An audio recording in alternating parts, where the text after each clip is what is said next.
जय माता दी। माता रानी की कृपा सदा आप और आपके परिवारजनों पर बनी रहे। आज सुनिए देवी भागवत पुराण की आगे की कथा।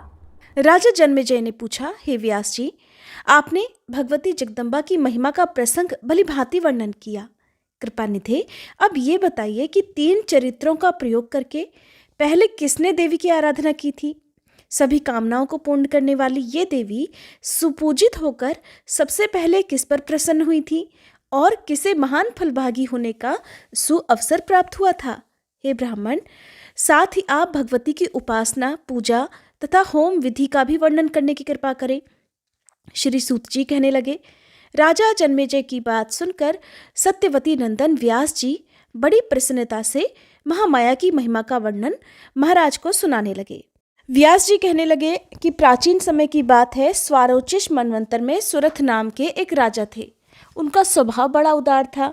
प्रजा पालन में उनकी बड़ी उदारता थी। वे सत्यवादी, कर्मनिष्ठ, ब्राह्मणों के उपासक, गुरु में श्रद्धा रखने वाले और सदा अपनी पत्नी से ही प्रेम करने वाले थे। उन दानशील राजा का किसी से कोई भी विरोध नहीं था। धनुर्विद्या में वे पारंगत थे।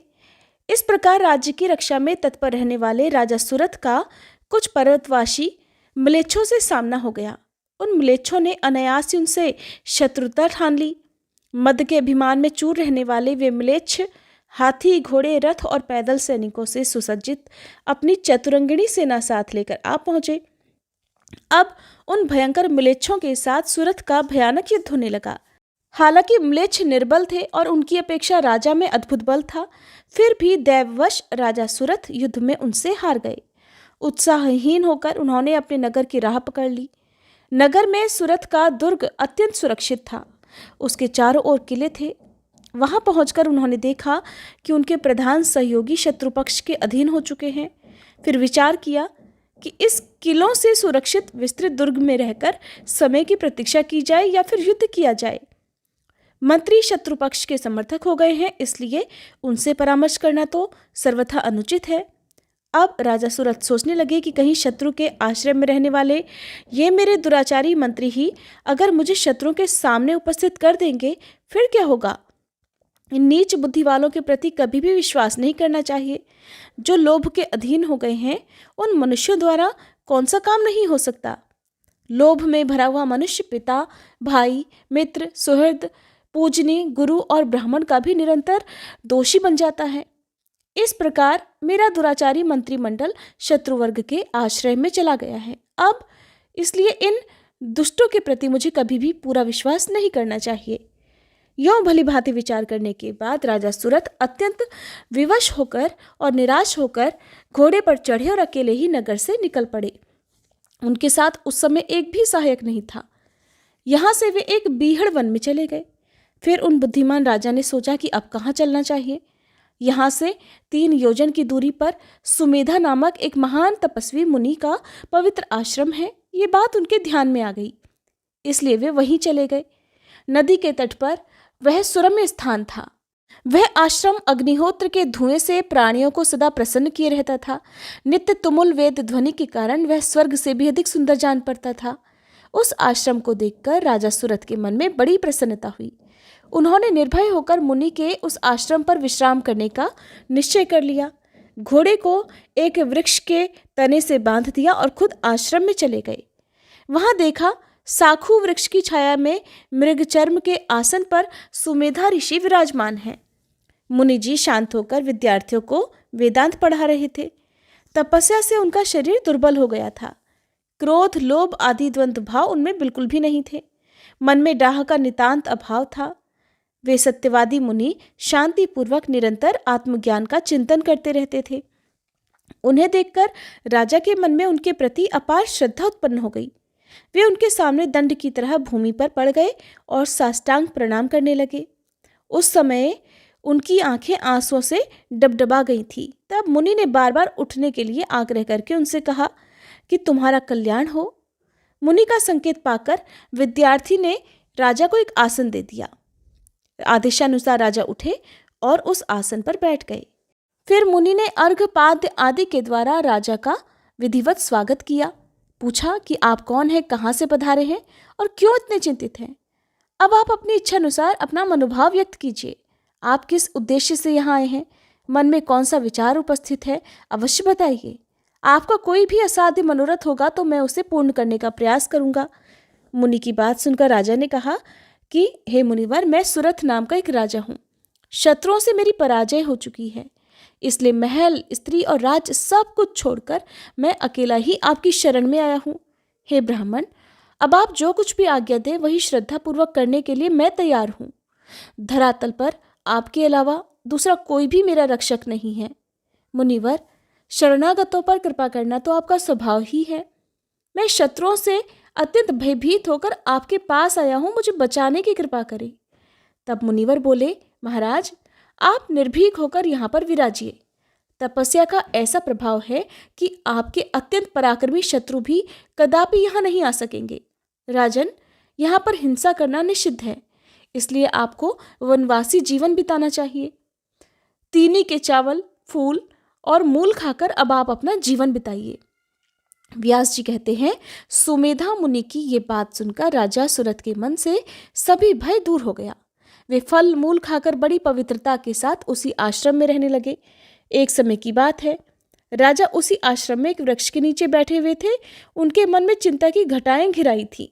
मन घर पर चला गया था। वे सोच रहे थे कि निरंतर नीच कर्म करने वाले म्लेच्छ शत्रुओं ने मेरा राज्य हड़प लिया। वे निर्लज्ज तो बड़े दुराचारी हैं। उनके व्यवहार से मेरी प्रजा को महान कष्ट होने की संभावना है। सभी हाथी और घोड़े भोजन ना पाने से और शत्रुओं द्वारा सताए जाने के कारण अत्यंत दुर्बल हो गए होंगे, इसमें भी कोई संदेह नहीं। जिन्हें मैं पाल पोस चुका था, उन मेरे सेवकों पर अब शत्रुओं का अधिकार हो गया है। निश्चय ही वे सभी कष्ट का अनुभव करते होंगे। वे शत्रु असीम दुराचारी हैं। वे निश्चित है कि उनके द्वारा मेरा धन जुआ खानों और शराब खानों में भी चला गया होगा। खोटी बुद्धि वाले वे शत्रु व्यसन करके मेरे सारे कोष को नष्ट कर डालेंगे। उन म्लेच्छों में ऐसी योग्यता तो है नहीं कि वे सुपात्रों को दान दें। अब तो मेरे मंत्री भी वैसे हो गए होंगे। महाराज सुरथ वृक्ष के नीचे बैठकर इस प्रकार की चिंता कर ही रहे थे कि इतने में कोई एक वैश्य भी वहां आ पहुंचा। उसके मन में भी महान क्लेश था। उस वैश्य पर राजा की दृष्टि पड़ी। वह पास ही बैठ गया। तब राजा सुरथ उससे पूछने लगे कि तुम कौन हो और वन में कहां से अकेले आ गए? महाभाग, तुम्हारे मन में इतनी दीनता क्यों छाई हुई है? शोक से तुम्हारा शरीर दुर्बल हो गया है। तुम सच सच बताओ कि 7 पग एक साथ चलने पर ही मैत्री समझ ली जाती है, इसलिए मुझसे सारा वृतांत कहो। व्यास जी कहते हैं, महाराज सुरथ की बात सुनकर वह आदरणीय वैश्य अपने बारे में बताने लगा। अब वह शांतचित्त होकर बैठ गया था। मुझे अच्छे महात्मा पुरुष मिल गए, ये बात उसकी समझ में आ गई थी। वैश्य ने कहा, मित्र, वैश्य जाति में मेरा जन्म हुआ है। लोग मुझे समाधि नाम से पुकारते हैं। मेरे पास पर्याप्त धन था। धर्म में भी मेरी बड़ी आस्था है। मैं कभी झूठ नहीं बोलता, किसी से कोई ईर्ष्या नहीं करता। फिर भी मेरे पुत्र और स्त्री धन के बड़े लोभी हैं। उन दुष्टों ने मुझे कंजूस बताकर घर से निकाल दिया है। अपने कहलाने वाले उन व्यक्तियों से त्यागे जाने के कारण, जो बड़ी कठिनता से त्यागी जा सकती है, ऐसी प्रचुर संपत्ति को छोड़कर मैं शीघ्र वन में चला आया। प्रेवर, अब आप बताइए कि आप कौन हैं? देखने से तो बड़े भाग्यशाली लग रहे हैं। अब आप अपना वृतांत बताने की कृपा करें। तब राजा ने कहा, मित्र, मैं सुरथ नाम का एक राजा हूँ। डाकुओं ने मुझे महान कष्ट दिया है, साथ ही मंत्रियों ने भी मेरे साथ धोखा किया है। इसलिए राज्य छोड़कर अब मैं यहाँ समय बिता रहा हूँ। वैश्यवर, भाग्यवश तुम भी मित्र रूप से यहाँ मेरे पास आ गए। ये आश्रम और यहाँ का वन बहुत सुंदर है। अब हम दोनों व्यक्ति यहीं सुखपूर्वक अपना समय बिताएंगे। चिंता दूर करके मित्र स्वस्थ हो जाओ और यहीं इच्छानुसार आनंद मनाते हुए मेरे साथ रहो। तब वह वैश्य बोला, मेरा परिवार अब असहाय हो गया है। मेरे बिना वे निरंतर कष्ट पा रहे होंगे। दुख और शोक से संतप्त होकर वे महान चिंतित हो जाएंगे। राजन, मेरी पत्नी और पुत्र शारीरिक सुख पा रहे हैं या नहीं, इस प्रकार की चिंता से आतुर मेरा मन सदा अशांत बना रहता है। राजन, अपने पुत्र, स्त्री, घर और बंधु बांधवों को मैं फिर कब देख पाऊंगा? घर की चिंता में अत्यंत आकुल मेरा मन किसी प्रकार भी स्वस्थ नहीं हो पाता। तब राजा सुरथ ने कहा, महामते, जिन दुराचारी और प्रचंड मूर्ख पुत्रों ने तुम्हें निकालकर घर से बाहर कर दिया है, उन्हें देखकर अब तुम्हें कौन सा सुख मिलेगा? दुख देने वाले सुहृद की अपेक्षा शत्रु को उत्तम माना जाता है, इसलिए मन को स्थिर करके तुम मेरे साथ आनंद करो। वैश्य ने कहा, राजन, असीम दुख से संतप्त मेरा मन किसी भी प्रकार स्थिर नहीं हो रहा, क्योंकि दुराचारी भी बड़ी कठिनता से जिसका त्याग करते हैं उस परिवार की मुझे चिंता सता रही है। राजा ने कहा, राज्य संबंधी मानसिक दुख के कारण मैं भी दुखी हूँ। ये मुनि जी बड़े शांत स्वरूप है। अब हम दोनों व्यक्ति इन्हीं से अपने शोक को दूर करने का कोई उपाय पूछें। व्यास जी कहते हैं, इस प्रकार विचार करके राजा सुरथ और समाधि वैश्य दोनों अत्यंत नम्र होकर शोक का कारण पूछने के लिए सुमेधा मुनि के पास गए। उस समय वे परम आदरणीय ऋषि आसन लगाकर शांत बैठे हुए थे।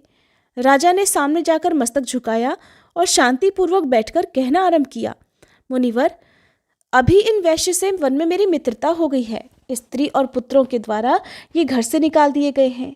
संयोगवश मुझे इनकी भेंट प्राप्त हुई है। कुटुंब से अलग होने के कारण इनके मन में बड़ा दुख हो रहा है। इन्हें किसी भी प्रकार शांति नहीं मिल रही। इस समय यही मेरी भी स्थिति है।